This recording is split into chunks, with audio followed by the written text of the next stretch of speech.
mute.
If you can't say something entertaining, then shut the hell up!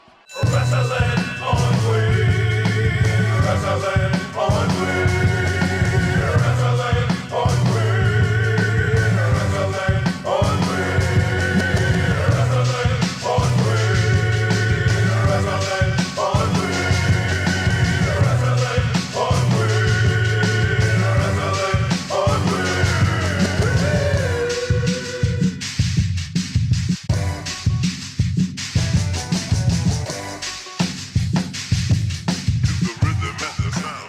Raw is better. Alright. What up, world? It's your boy Physics. Welcome to the review joint for AEW Dynamite. We have the champion, I guess, Travis, Sly, Fly Guy, whatever. God damn, you disrespecting. Disrespect. The disrespects. Travis, how you doing, man? I'm chilling now. Chilling with this long rain. How about you? Well, you know how they say, the sun comes out and the rain does stop. So, this is just how life is, man. All right, no doubt.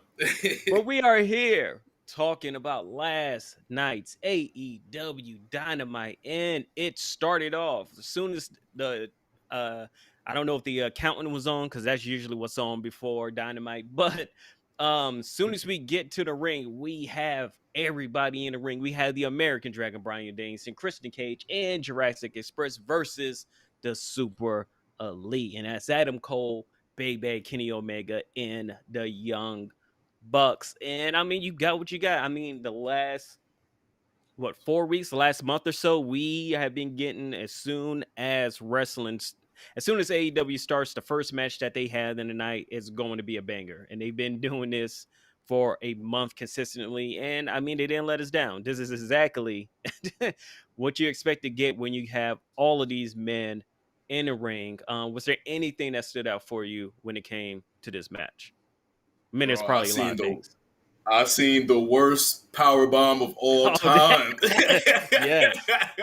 The assisted sit down power bomb Oh my or fall god, back son, power that shit bomb, was so funny. and the crowd booed the hell out of it. Like, Kenny had that look on his face. He's like, you know what? Fuck it. It is what it is. That shit was funny. Jungle Boy almost killed himself. I mean, that's nothing new. That's a Yeah, usual. that's nothing new. But I was legit scared. I was like, oh, all right, he just made it. But other than that, the match was fine. It was Yeah, good.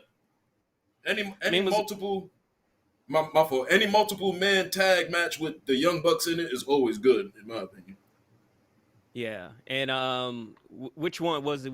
Was it the diving Frankensteiner outside? Because there was Yes. some, Mm-hmm. yeah.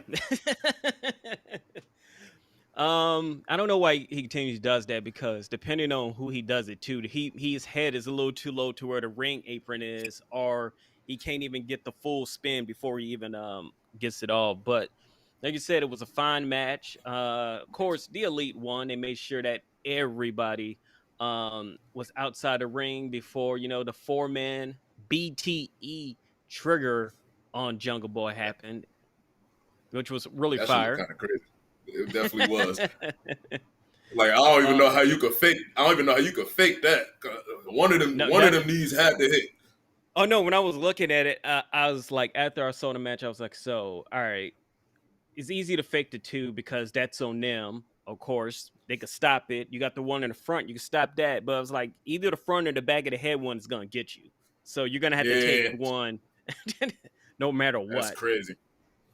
I probably will rather take the side ones than the back of the head and then the Nah, front because back of the head is easy for a concussion, and then the side, I mean, that's normally it, and the front is normally it. The back of the head is not a usual thing. So, but hell of a finisher. They won, and surprisingly, nothing happened afterwards. They just won, and we went to commercial break. There was no like brawl afterwards, and it wasn't like a huge, right. fallout Which is after it. It just it, ended. It just ended. Because it just hit me. I was like, yeah, storyline they wise, got you the think bill. I about don't it. know. I mean, storyline wise, it just ended. But when you think about how the night ended as well, maybe this is why it ended the way it is. I Right. wouldn't be surprised if we still get some more stuff with Adam Cole and the Young Bucks versus probably Luchasaurus Jungle Boy and probably Christian Cage, because I really feel like they're going to have a 3-man tag belt sometime soon. And Oh yeah, it's coming. yeah, and the Super Click is going to most likely win that. That's that seems like something that's just eventually going to happen. But like you said, fine match, really good match. Hot way to start the night. We get John Moxley to cut a promo about how the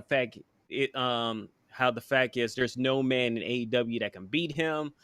He's been in ladder matches and we're better to be stupid with ladders than Philadelphia.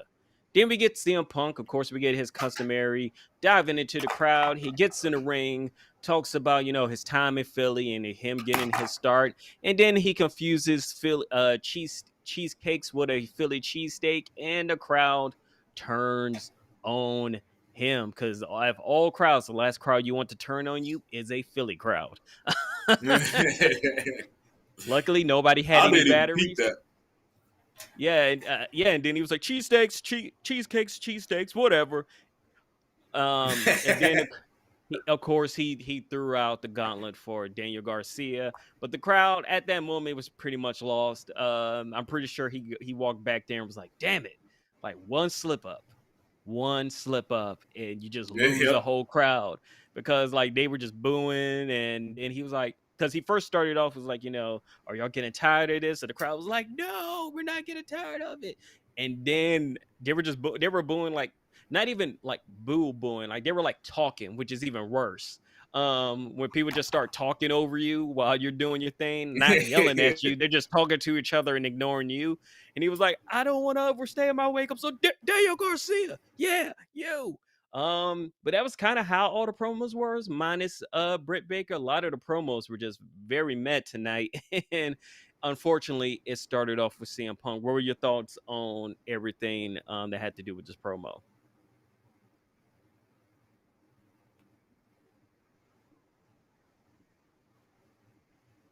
The promo was fun. I'm looking forward to seeing Punk versus Daniel Garcia match. All the veterans really like Daniel Garcia, and I fuck with Daniel Garcia. He seems like that, like when Bob Backlund came back, looking like when he used to look at his hands and shit, when he used to do the crossfit. That's kind of what Daniel Garcia reminds me of. I'm pretty sure CM Punk is gonna beat him, of course, on Of Rampage, course. but it should be it should be a good match though. Yes, because we all know now Rampage is the CM Punk show, because that man is never going to wrestle on Dynamite. um, but we get footage of Arn Anderson doing some B&E, and I'm not talking bacon and eggs. He is breaking and entering at Cody Rhodes' house, just lighting things on fire, burning suits. And then you just see Cody standing at the top of his he was like looking down, like, "Yo, who is this man in the back of my yard burning stuff?" He was like, "Wait, let me calm down," because he noticed it was Arn Anderson. He comes down, and of course, Arn is basically like, he makes him take off his tie, telling him to paint a star on his face just to make himself look cool, which we all know who that is a reference to, Stardust. And basically, Uh-huh. Cody tries to stop him from burning the time. Arn slaps the taste out of his mouth. Thank God he didn't have a Glock since he was doing the B&E, and makes him burn his tie anyways, basically telling him, "Stop being so damn corporate and get your head in the game. You're an EVP by name only. You ain't even doing anything back there.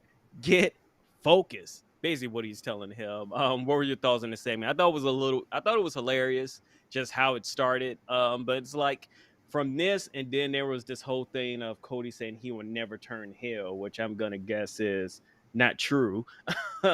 He said he would retire before he turns heel, because he has no say in that, especially with the crowd.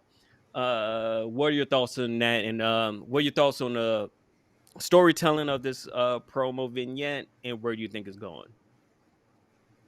So my son Arn the Glock Anderson is now Arn Arson Anderson. He's now Arn Arson Anderson. Yep. Yeah, like I thought it was cool though. Why is Cody just in his house in a suit chilling?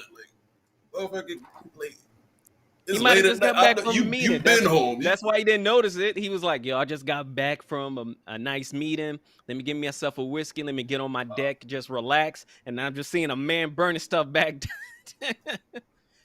He should be Arn Anderson should be happy I that guess so. Cody didn't listen to him, because if Cody would have listened to him, he would have had that Glock and shot Arn Anderson before he noticed it was him. So Yeah. Yeah, Cody was like, "What are you gonna do? Shoot me?" Like that shit had me dying. Oh shit! But it was good. I want to see Cody. I want to see Cody be a heel, bro. But I don't know. He can't retire, right? I Not so mean, soon. he has money. He's good. I mean, there's we're getting to the point where places like the NFL and wrestling, where people are like now going, "I made my money. I'm good. I don't need to ever wrestle ever again." especially if you're good at saving. Was it not Bo Wyatt? I don't want to say what was his wrestling name? Bray Wyatt's brother, Bo Oh, Dallas. Bo Dallas. Yeah, that man is like, I got a farm. I'm gonna be doing these chef videos on YouTube, and that's about as much as I'm gonna do for the rest of my life. Because he's like, I got my money and I'm out. So I wouldn't be surprised. He'll still be I working respect that. I ain't backstage. gonna, But it's like if you don't got to take bumps and I you ain't gonna lie. still bring in a few millions, go for it.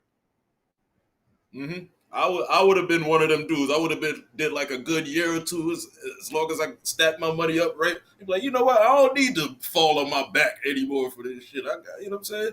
It is what it is. But you know, If I have to wrestle, I'm wrestling and catering every week, collecting checks, back there eating, snacking, having a good time.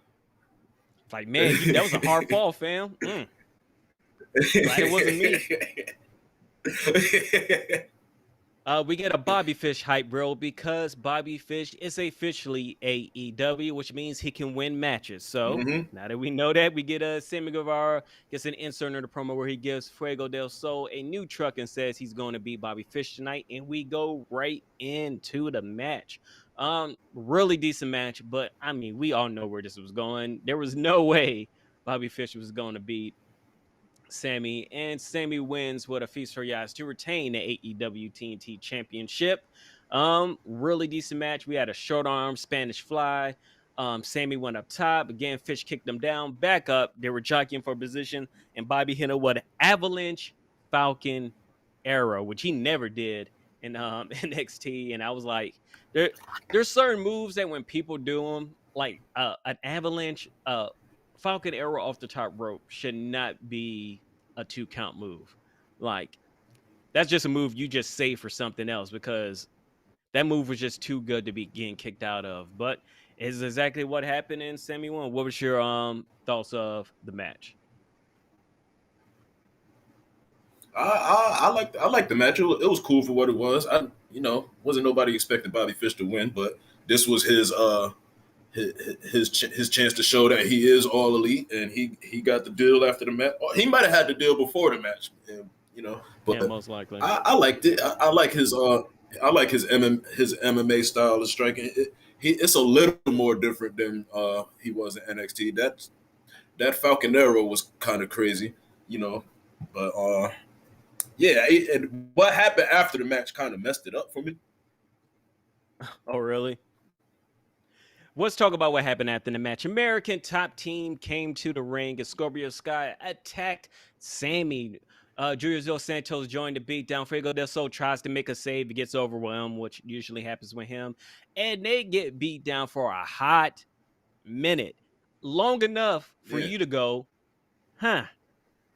where's the inner circle?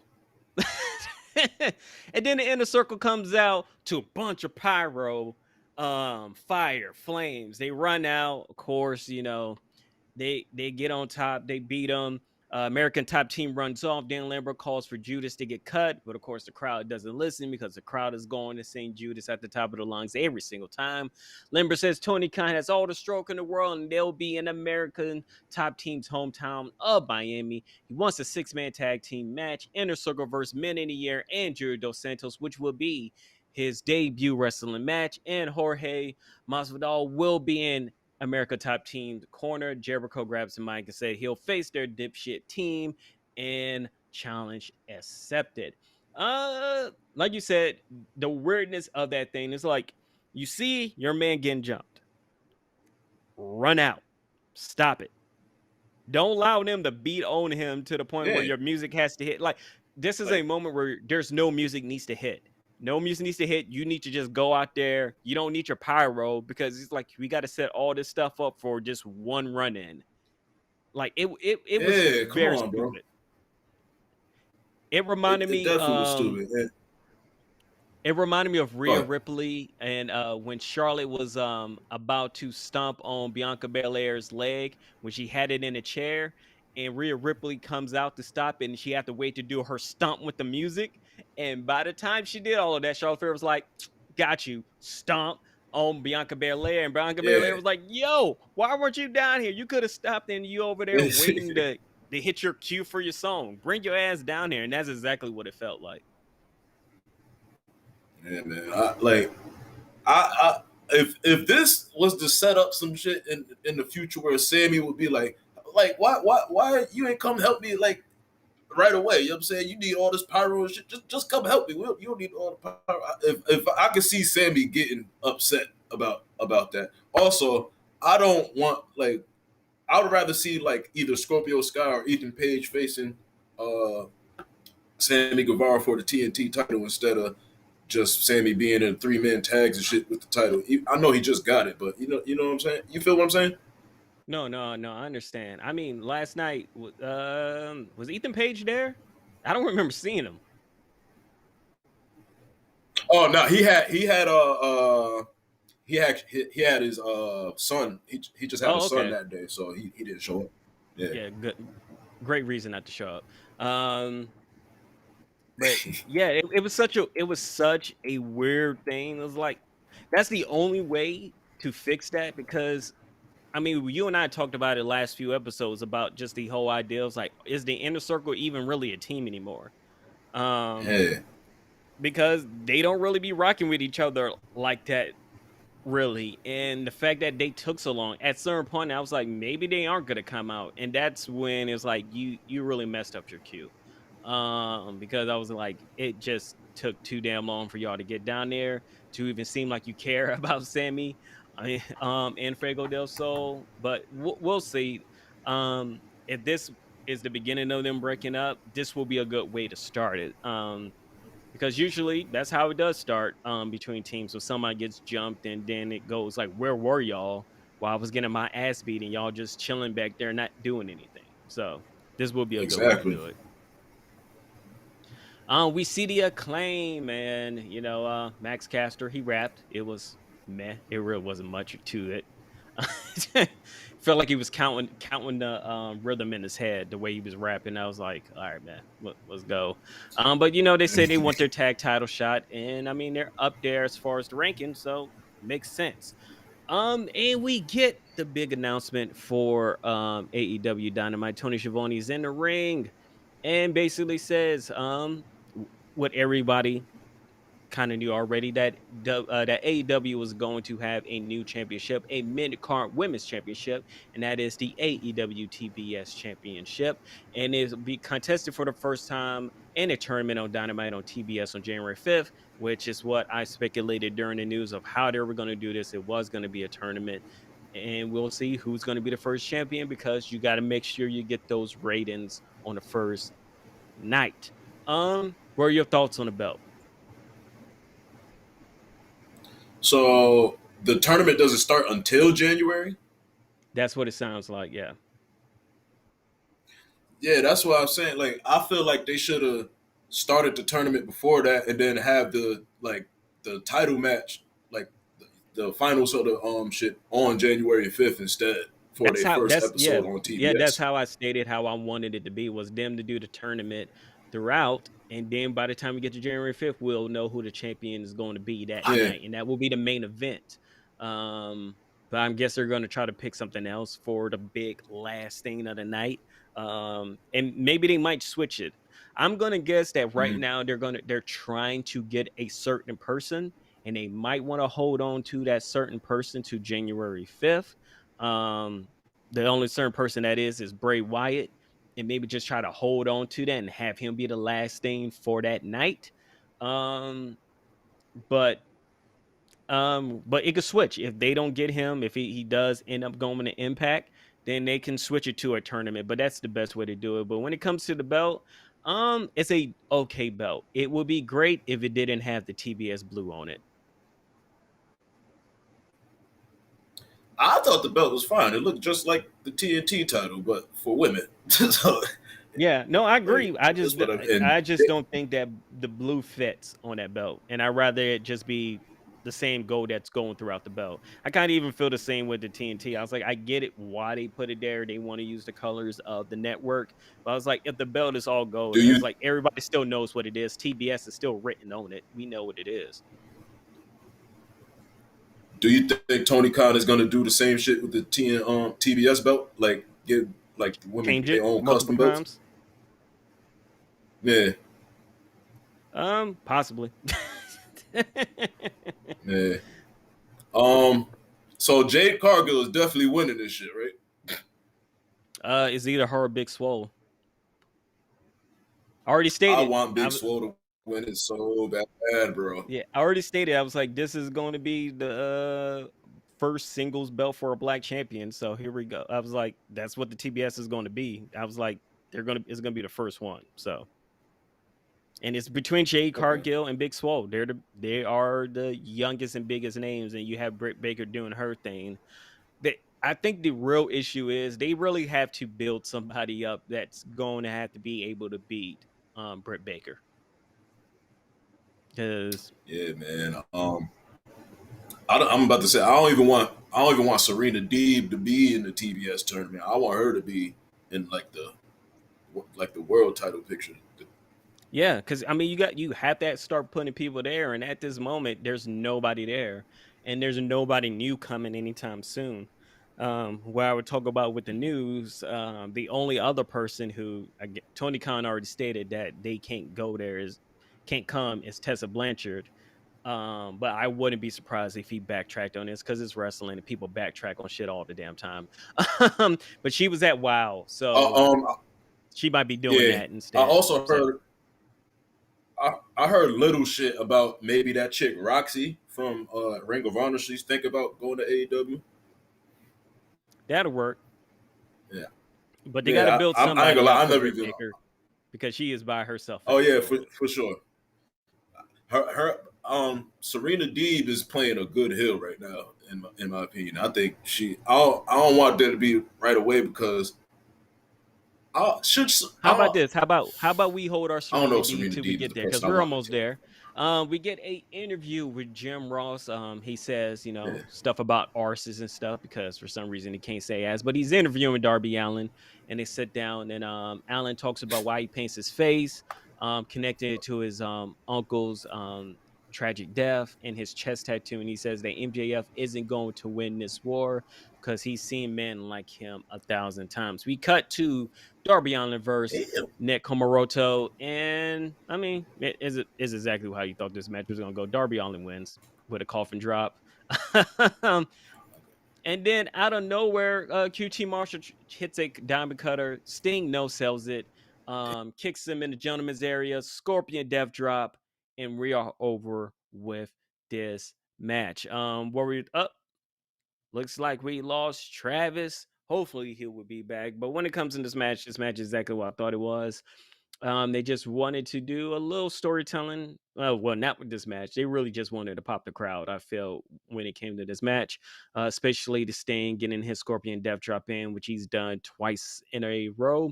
This time with more understanding because he got attacked this time, where last week seemed kind of weird to be doing like,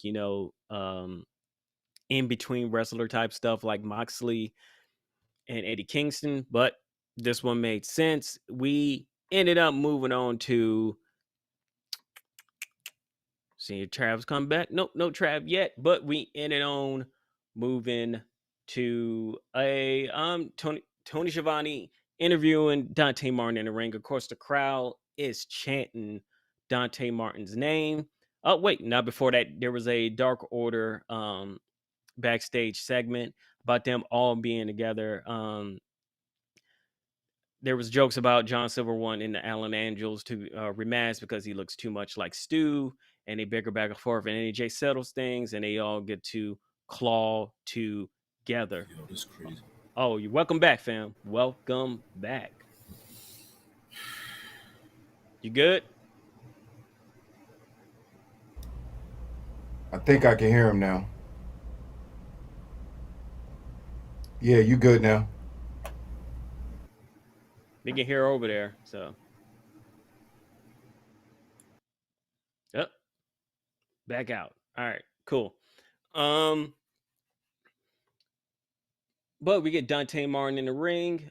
He says he's been proven that he's a problem in AEW. The whole locker room knows, and he held his own against the likes of Kenny Omega. He's here to fight anyone they bring to him. And of course, when you say that, like Candyman, somebody will appear. Lights went out, and we had Malachi Black in the ring. He spits the black mist and lays Martin out with the black mask. Lights go out again. Martin's gone. Malachi Black stands strong. He's on the mic and he says the House of Black accepts. And we see Martin on the floor suffering. He leaves and we go to break. We come back and in Philadelphia, we have Ricky Starks in the ring with the FTW championship. It was the same title that was born in South Philadelphia and held by Taz in the name of the FTW mindset. And he has the same damn mindset. He basically bashes Brian Cage and says that he's not gonna come out there. But at the end of the day, Ricky Starks wants to make history and do good by his people, but in a typical Brian fashion, he didn't show up tonight. He wanted to wrestle, and he was even going to take it a step further and challenge him to a Philly street fight, but you know how things go. And just like that, the Swole Vereen pops up. Brian Cage storms the ring. Cage hits him with corner lariats until Hook and Powerhouse Hobbs pull their boy out the ring. And of course, we get a match that's going to be set up for later on. We have, well, later on down the week, we then come to Sheeta versus Serena Deeb. They make a big deal that if Sheeta wins, she will be the first woman in AEW to get 50 wins. Welcome back, Travis. Can you hear us? Yo, yeah, my laptop screen kept freezing. Like you froze on me. On the YouTube it looked fine, but I don't know what just happened. Technical difficulties. Okay. But I'm back. Welcome back. So you real quick, what were your thoughts on the Darby Allin versus Nick Comoroto match? It was cool, you know. Shit, was it basically a squash match? I mean, Pretty much. he got some power moves in. Yeah, it was cool. You know, he did what he was supposed to do. The whole shit with Sting and QT Marshall was mad funny. I thought that was pretty cute. Yeah, you know, it did what it was supposed to do. Yeah, and then we had the Dante Martin versus Malachi Black segment. Your thoughts on that? That was great, bro. Oh my god. Now, Dante Martin, the crowd, they love Dante Martin. As soon as he said he wants the challenge, when lights went black, everybody knew what the fuck was about to happen. Malachi Black came there, kicked the shit out of him, and you know, I accept that he's gonna do the same thing next week. Kick the shit out of him, but it's gonna be a good ass match, though. I'm looking forward to it. Except Dwayne is gonna like flip into a horrible black mass. He's gonna flip into the kick. So it might be up there with the Adam Cole versus Ricochet joint, which I saw live. Yeah, I was just about to say So that Adam Cole and Ricochet. I need to see that. I need to see it. I'm mad you even said it because now I have to see it. Yeah. I have to see it. Yeah, that's a fact. But we go to something you were talking about earlier, Sheeta versus Serena Deeb. They made a big deal about Sheeta being the first woman to win 50 wins in AEW. And I said as soon as they said that, and as soon as they showed the little award that crystal award they were gonna give her, I was like, Sheeta is not winning tonight, and that's exactly we all knew that. We all knew that. And I thought Serena Deeb was gonna break the shit, but she just used it after the match. Serena Deeb is so good, bro. If it was WWE, Sheeta would have won this match. Because it's AEW, they did the right thing. For sure. Just her having 49 wins is kind of crazy, to be perfectly honest. Yeah.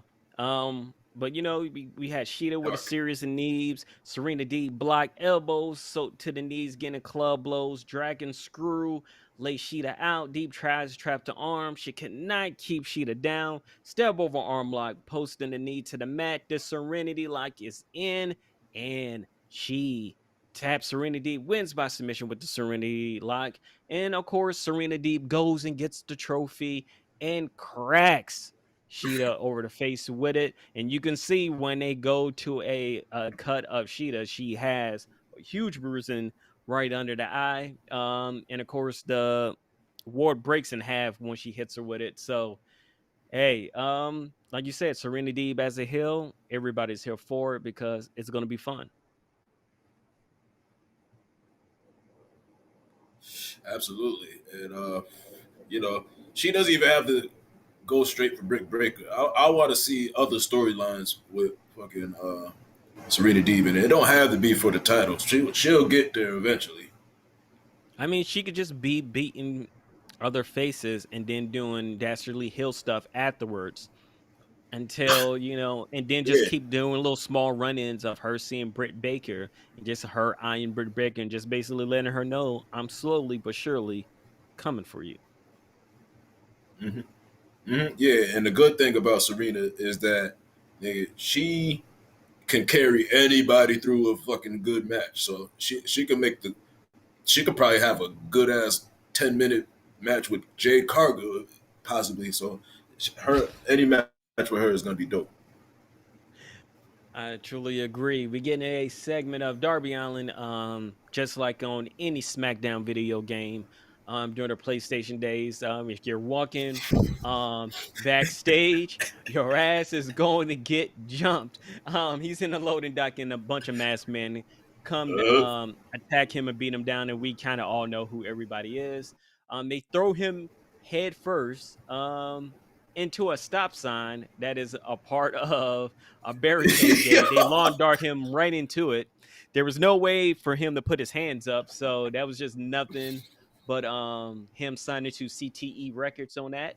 Um and then they throw all the barricades down with parts of the barricades, like what the parts to like hold it down sticking up, and they do a F5 F10 on him on two there, and I was like, this could have went really bad because you could have tossed Darby Allin, and if he would have ended up on one of those spikes, we would have seen murder on AEW mhm. Dynamite.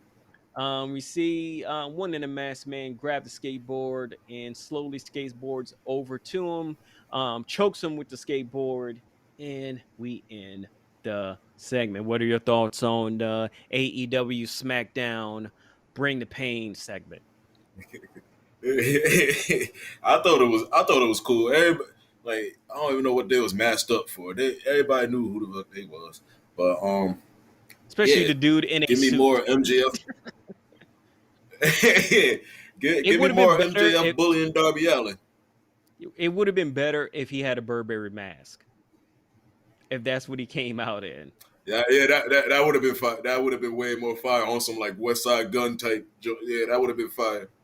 And then when he gets asked about it, he just blew Blazer in and be like, I have no idea what you're talking about. That was definitely not. We get a Leo Rush promo where he calls Dante Martin out and says he's a huge fan, that right now his head might be spinning, but he sees him as an undervalued commodity, a sleeper giant. Here's his proposal: if he accepts Malachi Black's challenge, maybe he needs some help. So he's gonna have his people call him, because he didn't say his people, because he's like, man, you broke, you don't got no people. It's just straight to you, and they'll talk soon. No, I noticed that because I was like, you don't usually say have my people call you. No, you say have my people call your people, and I was like, that was very smart of him. But I think this Yeah. kind of answers our question from last week when you and I were like, is he a wrestler or is he a manager? And it looks like he's Mhm. going to be a manager. Yeah, he'll probably have his like times where he dabbles in the ring a little bit, But him being a manager is going to be fire. And, I wait to see where this goes. I want to see him buy out mad people out of what you know what Oh, I'm saying. yo, what if he buys stock into HFO and then he goes, you know what? I need to let's liquidate this. We don't need this anymore. There's too many tag teams in this group. We need to spread y'all out. So I'm gonna liquidate this. HFO is Yeah, no more. that'll be dope as fuck. Get HFO the fuck out of here. Yeah, and They he even goes, got a private women's party, tag team you're in with me. HFO. Go ahead, bring it in. But no, I agree. I think that would be really dope. We get a Dr. Britt Breaker DMD interview backstage and basically says, "Hey, TBS Championship is fantastic, so y'all can get off my back and fight amongst yourselves, cause I'm just gonna be over here on my title while y'all just do nothing."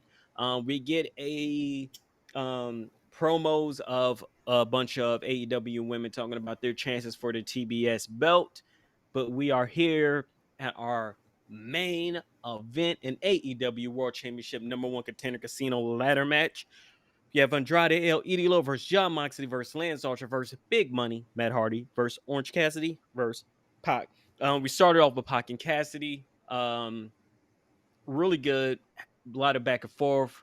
Off the ropes, drop down. Cassidy lays in the middle of the ring and relaxes, and he just Pac just looks at him, but gets caught with a tornado DDT that then gets reversed into a brain buster right at the buzzer, and we get Andrade El Idolo.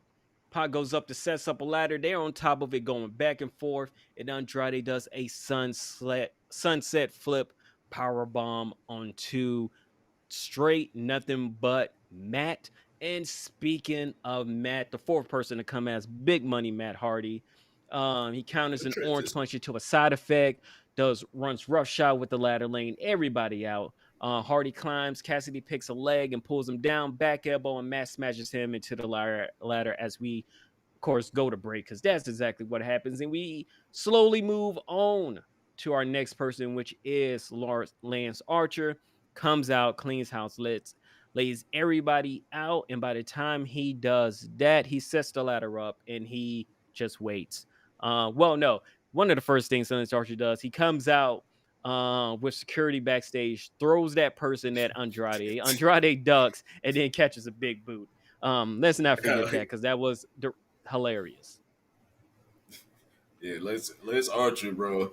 I love all the ruckus. I love all the ruckus. Once he threw Son in the ceiling, I'm like, yeah, I'm with all the shits. We get John Moxley as our person coming out. He's coming out the back. We see Lance Archer going, all right, let me not get this championship, because technically, if he would have went up that ladder, he would have won. Because there's no way John Moxley was going to be able to get there in time, and he was the only one standing. But it's a ladder match, and nobody thinks with a clear mind. They all just do stupid stuff. Lance Archer goes there. He slightly smacks a fan in the face before him and John Moxley go back and forth into the crowd. Archer walks the ladder around, eats a series of arm punches before Cassidy literally climbs up him, which was pretty dope. Moxley brings down Cassidy, crash landing, leaning on the ladder in the corner. The countdown timer ticks, and we hit 0, and we now know who the Joker is, and the Joker is Hangman Adam Page. And as soon as it happened, we all know who was going to win the match, and it exactly went the way we thought it was going to go. But the last few segments of everybody trying to get there, we get a now I understand why they do this. It's a pet peeve thing. I remember refs holding a ladder is a very pet peeve thing for me, because it was like, are you helping with the offense? Why are you holding a ladder? um, I remember it was Cena did. I think Cena. I can't remember against who, but he did a AA off a ladder, and like you have a bunch of reps holding a ladder to make sure that he could pull it off. But we have another moment where this happens, where at Page and Pac are on top of the ladder. We have a bunch of reps holding it down so that he can do an avalanche deadeye through the table. But the thing is, Pac didn't hit the table. He hit nothing but Matt. The table was all Adam Page. Like, clearly missed. That was hilarious. Yeah, he did that same. He did that same shit to Joey Janela at All In, but I was got there at All Janela, In, and my wife was you like, was there, they nigga? totally. They were like, she was like, they totally missed. I was like, yes, they totally missed the whole tables. It was just nothing but pain. Mox slides in, Yeah. snaps off a DDT on Page. He pulls the ladder in the middle of the ring, starts climbing, met by Cassidy, trading punches back and forth. Orange is now on the floor. He puts him on the table. Leg drop off the ladder from Matt Hardy through the table. John climbing the ladder, but Page returns, lays him out with a buckshot. Climbing the ladder, Moxley returns, cracks a chair across the spine. Climbing the ladder again. John reaches it, punching that at him. Hangman climbs up at him, lays into him. Mox falls off the ladder. Page path is clear, and he climbs. And Hangman Adam Page wins, retrieving a giant poker chip to become the number one contender to the AEW World Championship. Cracks a beer, and the night ends. What was your thoughts overall about this match? So one, I just want to say that Hangman after Pac missed the whole table, he tried to sell the fact that his knee was hurting. He tried. I'll give him that. He was selling his knee for a little bit, so he tried with that. But I also like the story how like all the past rivals like met with each other. You know, first you started with Pac and Orange Cassidy, and then Andrade came out versus Pac, and then Lance Archer was next, and then No, Lance Matt Archer Hardy was beat. next. Matt Hardy was next, and then he went straight for Orange Cassidy, and the whole story with that. And then you had Lance Archer come in and beat the shit out of everybody until his rival John Moxley come out. I like the interaction between, like, this is the first time John Moxley and Orange Cassidy even had a interaction, I believe, if I'm not mistaken. And the crowd kind of didn't like it when he was, and the crowd kind of didn't like it when he hit him with the paradigm shift. I'm telling you, he's gonna be a heel soon. He's a tweener right now, so you know he doesn't care what they like. So this is exactly his route. Yeah, and then I like when Hangman, so happy to see him back, and then him and Pop, like they had a rivalry before AEW first show even happened. So I like all of that, and I just want to say people was doubting that my son was gonna be the next champion, but I was telling niggas, like, relax. He's still gonna be the next champion. I know we get all these new stars, but he's gonna be the next champ, bro. He'll win. He'll win it at Full Gear, and then he's gonna have it. I think he's gonna lose it mad quick. Or I was gonna give them the Double or Nothing. I think they just gonna hide him and allow people like Miro and everybody else to face him. But as soon as they see him Punk and a Bryan Danielson go against him, no, I think it's gonna be either Bryan Danielson or CM Punk. It's gonna be one of them. Makes sense. I still think they, as much as they love MJF, I feel like they're going to do MJF how like the Oscars used to do a lot of actors where it's like, oh man, you did this really great job and you're super young. You have time. We have time before we can give you this belt. So unless it's a TNT belt, I feel like it's going to be a lot of time before he gets that championship belt, even though MJF is worthy of it. It's just too many people there at the moment, unfortunately. So what you're saying is he might get it once his contract is about to expire. That would be a reason of trying to make somebody resign and you give them a guarantee they're going to be a champion. I told you, I was like, if I'm him, I'm leaving if you can't guarantee that I'm going to get a championship. Like, if this belt's not going to be around my waist in a year, then I need to be able to bounce. Even if I sign it, I need to have an out where it's like, if I don't get the AEW champion World Heavyweight Championship within a year, you know, this contract is null and void, and I could just walk. Okay, I know you have a good point there. Now that we are here, we have finished the review, so you know what time it is. It's time for us to lay down those blunt ratings. It's time for the Blunt Ratings. If this is your first time tuning in, this is how the Blunt Ratings work. We take each show and break them down into 5 categories: matches, promos and backstage segments, storytelling, commentary, and the crowd. For each category, each show can get up to 5 blunts. The average score of those 5 categories stands as the official Blunt Rating. Those are the rules. Now let's get right into tonight's edition of the Blunt Ratings. We want the smoke. Talk to him. We want the smoke. We want the smoke. Come on, Charlie. Hey, who's this lame? Who's this nigga on the screen right now? Boo! Get it! Boo that man! Hey guys, it's your boy. It's the producer. What's going on, everybody?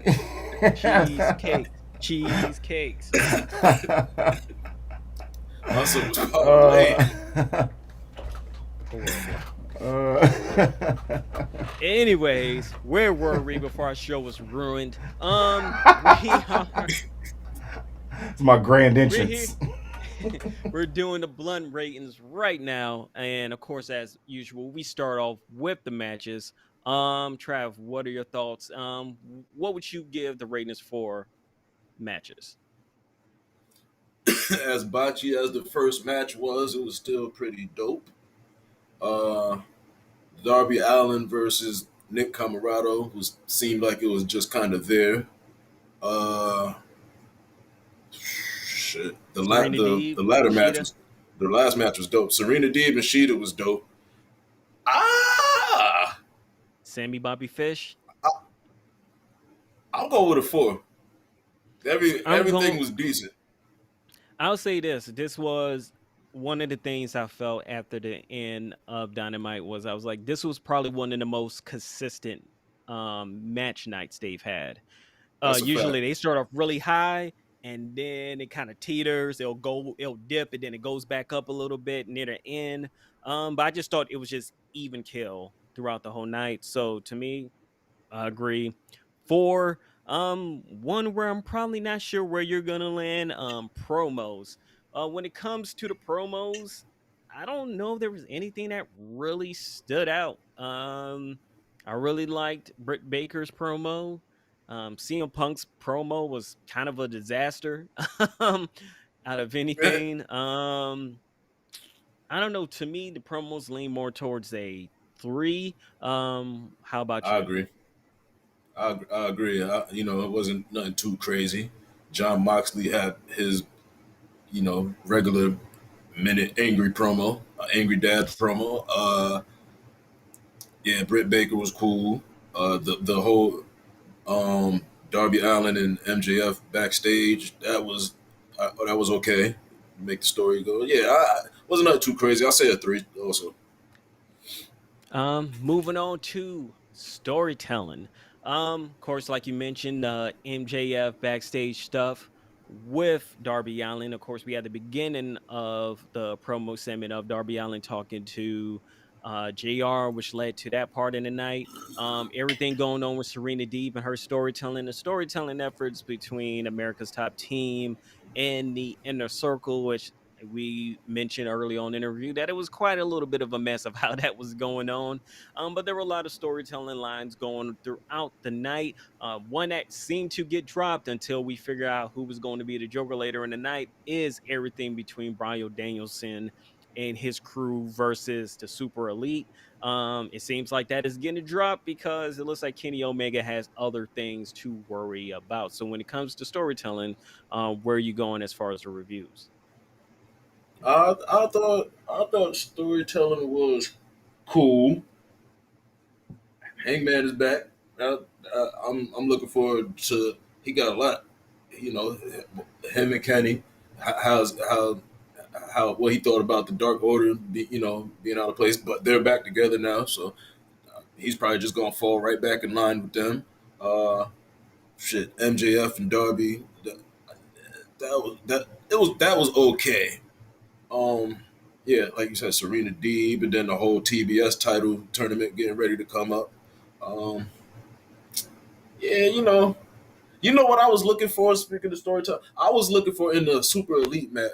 I like the interactions between Adam Cole and Kenny Omega.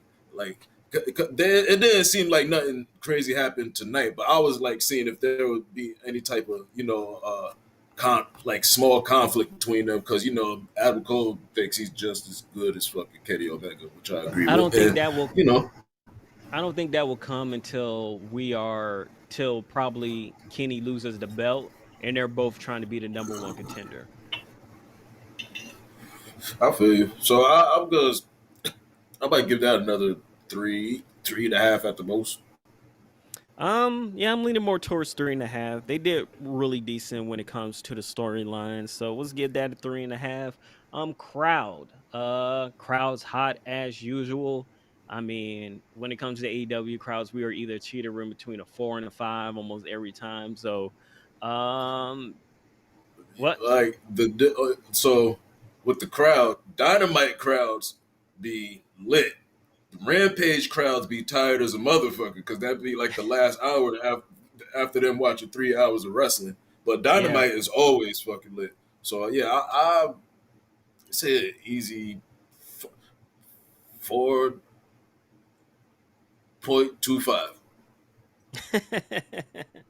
All right, what's 2.5? Let's see what happens. Let's do 2.5. I'm okay with a 4.25. I feel this was going to be interesting commentary. It felt like they were kind of all over the place tonight. There was a point where Tony pulled the JR, and I can't remember what exactly was, but it got mentioned like a minute before, and then Tony didn't mention it again, and they were like, yeah, we already said that. Of course, JR had his Yeah. little slip ups. I mean, they were decent tonight. I would say nothing really to write home about. It kind of seemed like they were cruising for a lot of what was There was going also on. no guests. And yeah, so it's been a while since then. So I'm leaning more towards a 3.5. You're the tiebreaker. How I'll you say a feeling? 3. I'll say a 3. To be perfectly honest, it was, like you said, JR had his. Tony Schiavone had a joke that did not hit at all. Like I forgot what he said, but I remember like, damn, Tony, why you say that? But I'll say a 3. All right, and with that, we get a 3.55 blunt rating for last night's AEW Dynamite, October 6th. When it comes to AEW Dynamite in the next 2 weeks, due to the NBA coming back, AEW is gonna be on Saturday the next 2 weeks. So I don't know what was Damn, going on next week. damn, uh, I got a show Are you like to do in serious? like 2 weeks. yes, I am So how? serious. Next two So weeks. Dynamite and Rampage. Wait a minute, Rampage on Friday, No, then Dynamite on Rampage on Saturday. Friday. Yep. Wow, wow, they doing us like that, huh? Yeah, Yeah, Wow. so y'all will see me next week for news, but we will not be talking Dynamite because there will be no Dynamite yet. But thank you for watching this segment of Blunt Ratings. Right coming up next we have is the news. So in 4 minutes and 20 seconds, check in with me when I bring it up Brian Danielson and why he believes um more people love to watch AEW. Braun Strowman and how he felt when he got cut by WWE. Kurt Bauer of MLW updates us on the MLW WWE Forbidden Door. And AJ Lee is involved with wrestling again. So see you in 4 minutes and 20 seconds. Thanks for watching another WoW Review Joint.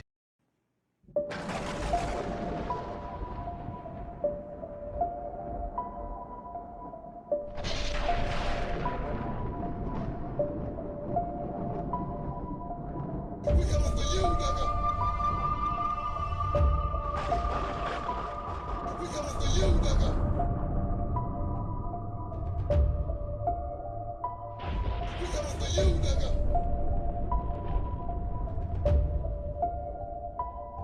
We coming for you, nigga. We coming for you, nigga. We coming for you, nigga.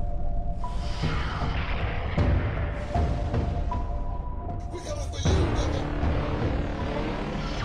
Really?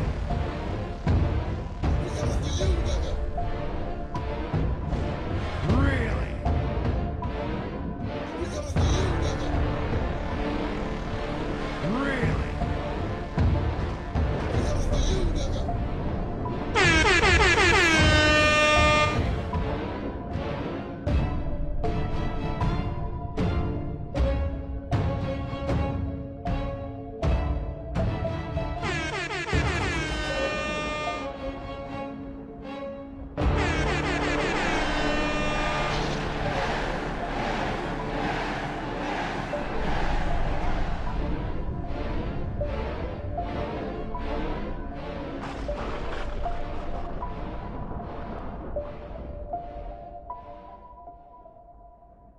We coming for you, nigga.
Welcome back. It's me and Player One. We are here to bring you the wrestling news. Travis is still here. He's being anonymous right now. Yeah, I'm like here. He's I'm on here in spirit. gangland. Yeah, man, it's There just we what go. you gotta do. But let's get down to the news until he pops up. There he goes. But let's get down to the news. And the first news of the day is Bryan Danielson explains why pro wrestling fans love AEW. And Trav, let me know what you think of his statements. In an interview with Action News on 6 ABC to hype up AEW's Philadelphia card last night, Bryan explained that AEW's emphasis on in-ring action is one thing that differentiates their product from WWE. He said, "This is one of the things that drew me to AEW and why I kind of wanted to come to AEW is that AEW is like a wrestling first company. It's a wrestling company for wrestling fans. And sometimes WWE is more just based on general entertainment. They want to reach as many casual viewers as possible. Where I think AEW is like, hey, if you love wrestling, here's this. But also, even if you're not a wrestling fan, we're putting on wrestling and the wrestling itself is going to bring you in. You know what I mean? And I think that's one of the really unique things about AEW. If you were to do a comparison of the two, like just watching the shows, you'll see that there's a lot more wrestling in the 2 hours of Dynamite than there is even in a 3-hour Raw. And sometimes there's more wrestling on AEW Dynamite show than there is in Raw and SmackDown combined. So that's the one thing that drew me to it, because as a fan, I mean, when I was in high school, everybody loved The Rock and Steve Austin. They were my least favorite people because all they did was talk. So I like the wrestlers, you know? So what's your thoughts on that? Basically him saying that AEW caters to wrestling fans first, while WWE is more focused on casual fans. Cause I think it's a fact. That what he said about The Rock and Stone Cold was crazy, kinda to me, because they were still good in the ring, in my opinion. But yeah, that is kind of what drew me back in a lot, bro. Just like hearing like I was just finding out who the Young Bucks and shit was when I even heard about AEW. Like right before I heard AEW was a thing, I found out about the Young Bucks and Kenny and all these motherfuckers out in Japan, and I started watching that shit because the wrestling was crazy, bro. Like, and that's what I love it. And I stopped watching because like WWE just got so less about the wrestling, and like around 2004 2005 I stopped, bro, and I couldn't do it. It was less wrestling, like and I loved it. I used to try to watch it, but I just couldn't. And then um Just getting back into it, man. AEW kind of made me fall in love with wrestling again. Becky Lynch got me back into wrestling, like 100%. But then AEW made me love it again. Yeah, I left wrestling before the ruthless aggression era ever happened. I just stopped watching for some odd reason. It just didn't interest me anymore, and I didn't come back to the first Cena versus Rock. And then that's when I came back. I started watching kayfabe interviews, and it was the behind the stage stuff that kept me interested into just looking at wrestling as an art form, because I started learning more about how wrestling really is. Yeah, And once you yeah. start learning more about that, I got more into the wrestling storytelling aspect of it, and that's where New Japan Pro Mhm. Wrestling comes in, and then that's where like I go from there. But this is the thing. I mean, it makes sense if you watch the Attitude Era. Like, I always tell people, watching Attitude Era now is very hard to watch because Yeah, minus the big superstars, everything else about Raw back then really sucked, especially the wrestling. Because like a yeah, lot of the stuff was not good at all until they got to the big pay-per-views and they go all out. But yeah, there was a lot of talking, and WWE fell into that way because this is the thing. The hardcore wrestling fans are always going to rush. There's a reason why WWE's average fan age is like 50 something and AEW's average fan age is 40 something. The hardcore wrestling fans are going to watch. What you then have to find after the hardcore wrestling fans are watching is those other people.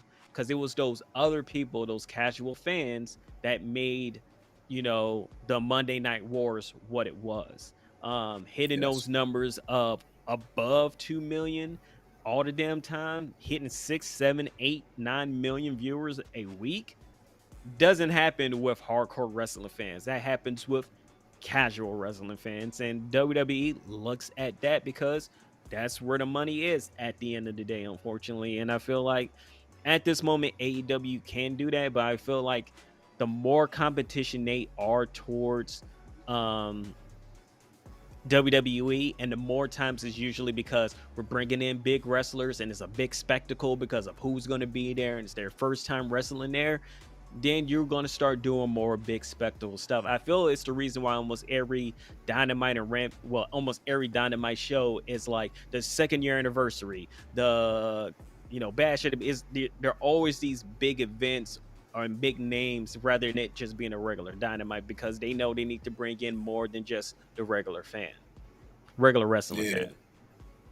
yeah. I agree, and I'm glad you mentioned that because I'm glad that they're now about to make those shows just 4 shows a year on TNT because I think once they go on TBS, it's just going to be Dynamite and the Grand Slams and shit and fucking Winters Coming shit like that will be those TNT shows that they're going to do Yeah. 4 times a year. So yeah, but no, I agree with everything you just said. Per Show Buzz Daily, Dynamite netted 1.053 million viewers for a 0.37 rating and an 18 to 49 demo. The numbers are down from last week's 1.152 and 0.45 in those respective metrics. Dynamite ranked 4th place in the key demo rating on cable last night. It was quite impressive because they were going against baseball, but this is the lowest they've been in months. Baseball by itself did 6 million. So yeah. Yeah, But moving, wait until yeah. wait until fucking basketball comes. They're gonna be looking at Summer Hono A Hono. And I mean, look at next week, Saturday. Wrestling on Saturdays because AEW Dynamite is going to be on Saturday for the next 2 weeks. So rating wise, they might as well those are just going to be skip Dynamites because it's like, Yeah, why are you going to watch it yeah, live? It's a just, Saturday. People that's going out. and that's exactly what those dynamites were when the playoffs was going. Them dynamites was like real shaky. Agree. For our next story, we get an update on what was going on between AEW and MLW. During a media call to promote the company's upcoming Fightland event on Vice TV, MLW CEO Corbin confirmed a report from last spring that his company spoke to WWE about a partnership arrangement. Barra called those talks tricky and said he was concerned on an alliance because it could hurt MLW creep. creative. What are your thoughts on that? Man, I don't even watch MLW yet. I'm definitely about to start getting into it, but I casually watch some of their shit. Like I fuck with Alex Hammerstone and Jacob Fatu, but like WWE creative is a different type of beast. Like they'll probably tell them during the deal, like, yeah, nah, we're gonna do this. And then the day they show up, we're like, oh, nah, we had to change that. You know what I'm saying? We gotta do it. Like, nah, man, that's some slick shit, man. I hope that MLW would just do their own thing because they're definitely on the come up. I like the noise that they're making. I'm definitely about to get in tune with it. Yeah, I feel like there we're gonna try to use MLW as probably what NXT is now. They probably were saying Braun Breaker would have been probably at MLW and a bunch of other people. But due to how NXT shaked out and now the new where they're going, they really don't really need them. Even though ratings wise, they've gone down twice in the last 2 weeks. So we're kind of seeing now where the real fans for NXT is. So I think MLW did the right thing. They got to see how they're going to be floating on their own when it comes to being on Vice TV and not being backed by a big conglomerate. Because now you're playing by different rules, and you really got to play by WWE's rules depending on what's going on next. Moving on, we have Braun Strowman talking about how he felt being released because if you remember, he was released this past June, and it was one of the most shocking roster cuts because nobody saw it because he had just competed for the WWE Championship on the WrestleMania Backlash pay-per-view event in May, defeated Shane McMahon at WrestleMania 37 a month before that. It was one of the most established main event level stars in the promotion, and then he was gone. During the interview on Control Your Narrative, Strowman touched on depression, anger, and rage and how WWE's decision took its toll on him. He said, "It's scary still. I'm not going to lie. I kind of put all my eggs in one basket there for quite a long time, and the basket got thrown away. Did it end how I wanted it to? Of course not. And I've been hearing it a ton. Well, you said you never wrestle again when you were done with WWE. Well, I was forced to be done. I said I would never wrestle for another company when I took my boots off for WWE. Basically saying when he retired from WWE, he would never go anywhere else. He said he never took his boots off. He never had an opportunity to put them back on to come back to work. And I ain't gonna lie, it sent me into a pretty bad place." He also stated that Braun Strowman's representatives also stated that he has been in talks with WWE over the last few months of what he was going to do next, and what he's going to do next will be announced sometime soon. So any thoughts on any of the words that Braun Strowman said? Man, I just want the best for that man. Man, he deserves the best because he's a very talented fellow. Even though they kind of passed went past when he was at his hottest point, but they could still do something with Braun Strowman because of the talent that he is. Like they shouldn't have let him go in the first fucking place, but it is what it is. They got the budget cuts. Yeah, and I feel like if he wasn't making a million a year, I think he'd still be there. I think Nick Khan saw that million a year Yeah, and was like, he ain't bringing in a million a year, so why are we keeping? Why is he making this much? They should have asked him like, "Yo, we want to restructure your contract before just going off and just firing him." it's that simple. Like stop, don't be a whole ass about it. Like talk to him like a man. He'll probably just say yes with no problem. Yeah. I mean, even a pay cut to him is not that bad of a pay cut because he'll probably be making more than anywhere else he will be at.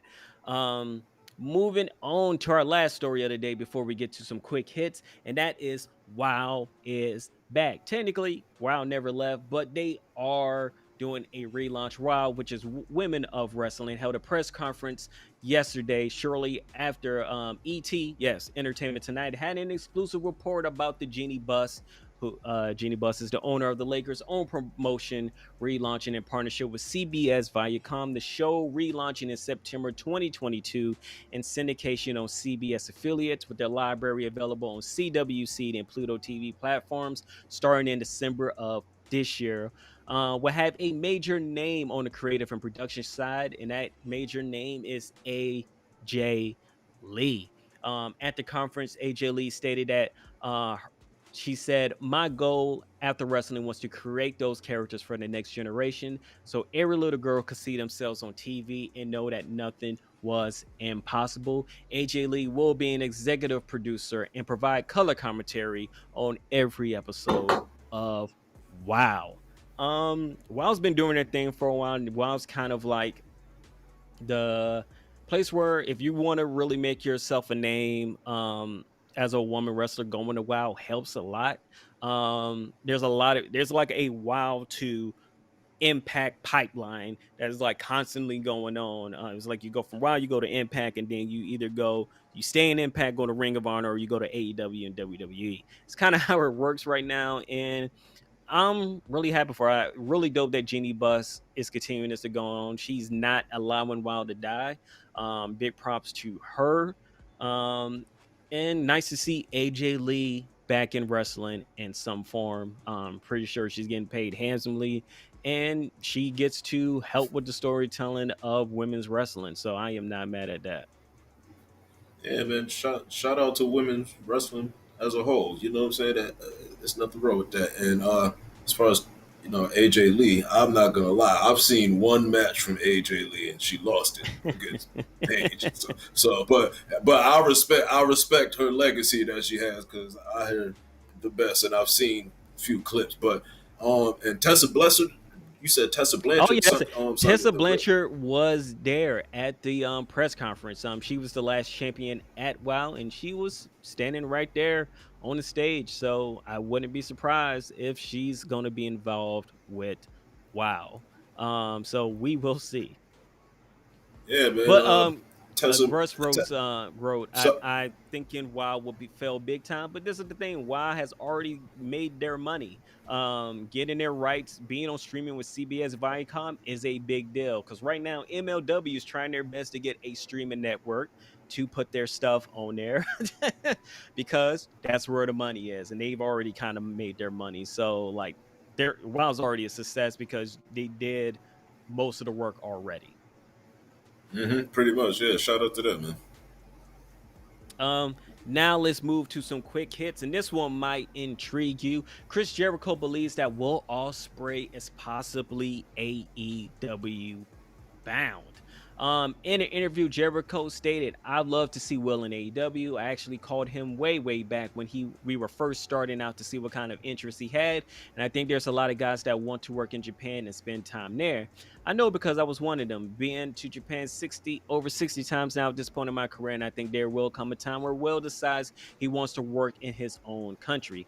I know he's English, but America, that's sort of an idea much more similar to England than Japan is." And he basically stated that he feels like when his deal is up, AEW is the most likely place he will go. Do you think Will Ospreay, if he leaves New Japan Pro Wrestling, will be in AEW? I don't think he's gonna leave New Japan. I feel like if he shows up at AEW, it'd be like for a little short stint, maybe. But I feel like he's very loyal to New Japan. I'll say this. I think with Will, due to all of COVID issues and the injuries and everything else, and he's very young, I wouldn't be surprised once his contract's over. He's like, it's time for me to cash in. And if it's time for him to cash in, it's going to be whoever's going to throw the most money. And that's where he'll be at. And New Japan has been throwing millions. Okada makes millions a year. I think Okada makes 2 million. Ibushi's around 2 million as well. So if New Japan throws that to Will, he's staying. I think wherever the money is where he's going to be. Yeah, I feel you. I agree. Let's get the it's Uh, 541. According to PW Insider, WWE considers splitting up the Street Profits in this year's draft. Montez Ford would have gone to Raw, while Angelo Dawkins would have remained on SmackDown. Instead, they split up T-Bar and Mace. Do you think they made the right decision? Hell yeah, they made the right decision. Split them apart, man. Give them their regular names back. Fucking Mason T. Yes, like, Dijakovic, please. Shane, yeah, like Shane Thorne is fucking Crocodile Dundee now. So like, let them be free. Like, you know what I'm saying? Shit. I agree. RSN also says that while NXT and Raw will be using more profanity on TV, that won't be the case for SmackDown. And that is a given because SmackDown is on Fox, which is public television, which means the FCC regulates it, while SmackDown and Dynamite are on. Well, SmackDown, Dynamite, NXT are all on cable. So, in cable, they don't have anything. They can just do whatever the hell they want to do. All they have is standards and practice, and they make the decision on what they're going to do and what they're not going to do. So that's the reason why SmackDown FCC will be on their next, and we wouldn't even see SmackDown anymore. So makes sense. Ringside News notes that WWE has big plans for Austin Theory on Monday Night Raw. Are you ready for the Austin Theory experience?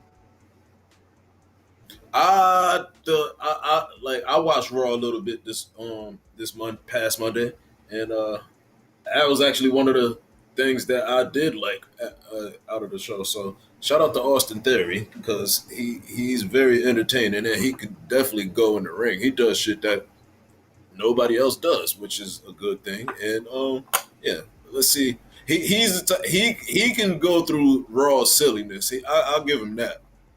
Yeah, and he can hang with all the blackness that is Raw at the moment because Raw is the blackest wrestling show on TV. WWE is aware that their events in Saudi Arabia are seen as a very big house show with no long-term repercussions, says Matt Men's Andrew Zarian. They want to change that with this year's Crown Jewel, so expect the show to have impact on the television storylines. So I'm guessing Braun Strowman's winning. I mean, not Braun Strowman, Brock Lesnar's winning. I'm guessing that's going to be the case. Brock Lesnar's winning the King of the Ring? No, he's going to win at Crown Jewel against Roman Reigns. Oh shit. Why not? Why not? Shake it up. Based on Jeff Hardy's promo on Monday's Raw and an interview with the NC Culture State podcast where he talked about the character, there's a lot of speculation that Hardy will use his Willow gimmick on SmackDown. Willow is coming back. Thoughts? I guess so. I'm not gonna lie. I don't think I even seen the Willow character. To be perfectly honest. Not good without Matt being there. Drew McIntyre rekindled talk of a match with boxing champ Tyson Fury in a recent interview with Sportskeeda. The belief is that could anchor a proposed UK pay-per-view. I'm going to guess that if SummerSlam is taking place in the UK, Tyson Fury versus Drew McIntyre is happening at SummerSlam next year. They fought already, right? No. Tyson Fury was Braun Strowman, I believe. Oh, okay. I mean, yeah, why not? That shit is gonna sell, I guess, in the UK. You know, Tyson Fury was just so great in the first match. We just want to see him again. He has time. Well, okay. And for our last story of the day, probably take this with a few grains of salt with this one, but Johnny Gargano removed reference to NXT from his Twitter account and replaced them with Pro Wrestler. His contract is set to expire this December. Do you think it's happening? Is he leaving? Is that man gone? I want it to happen. You understand me? He doesn't even have to necessarily go to AEW. Wherever he goes, it's just going to be new matchups with Johnny Gargano, and they're going to be fire. At this point, I feel like AEW is full. I just like feel he goes to AEW, and I don't know what he's gonna do from there on, because it's like there's just too many other people coming and too many storylines where they have to be involved. There's where it's like, that's what the rumblings of Bray Wyatt at Impact make a lot of sense, because it was like, it will be me, it will be my show. I can do what I want to do, and I will actually have creative control, and I don't have to go to Tony Khan. So I wouldn't be surprised if we get Johnny Gargano over there. Plus, Johnny Gargano in the X division, like, make that happen. Sign me up. What? Oh yeah, yo. Have you been watching Impact at all? Like past like 2 months? Every now and then I catch some Chris Bay stuff, because you gotta get a shout Like out to the DMV zone. Like the past month and a half, Impact has been mad good. I'm not even gonna lie. I've been fucking with it. I'm gonna have to get the reviews back on. Oh, and just coming in, tomorrow night's episode of WWE SmackDown will see some of the first round action in both the King of the Ring tournament and the Queen's Crown tournament. We don't get the brackets yet, but on the women's side, we will see Liv Morgan taking on Carmella, and we will see Rey Mysterio versus Sami Zayn to start off the King of the Ring in Queen's Crown. So are you excited? Hell yeah, I'm excited. I've been waiting for the King Corbin has been around for too long, so you know what I'm saying. It was just making it born. Xavier Woods is in this tournament, right? We won't know until they do the King of the Ring breakdown, which I think is going to be Saturday. But are they need to because King Xavier needs to happen. Like if anybody would be great at that shit, it would be Xavier Woods, bro. Like, are there going to be qualifying matches to the shit, or is this going to be a bracket? Bracket. Okay, cool. Yeah, I'm cool with that. Yeah, Xavier has to be in it. King Javier Woods, because he would not be Xavier after winning the championship. But thank you for coming and watching us today. Thank you for being there for the review, for the blunt ratings, and for the news updates. We had my man about to go see Candyman and then go in and enjoy himself. Thank you. Don't tell. I'll see you next week for the news, because there won't be no Dynamite, because NBA is taking over, and that's just exactly what's going to happen. They'll be on next Saturday. NBA season. We will back. Figure it out. We will figure it out. But excited. Thank you for coming here. I'm Physics. That's Travis. He's the champ. Real recognized, real. Y'all looking very familiar, so thank you for coming here. You could have been anywhere else in the world, but you're here with us, and we will see you next week. Like the video, subscribe to the channel, and hit the notification bell to know when we go live next. Follow us on Twitter and Instagram at Wrestling on Weed, and thanks for watching.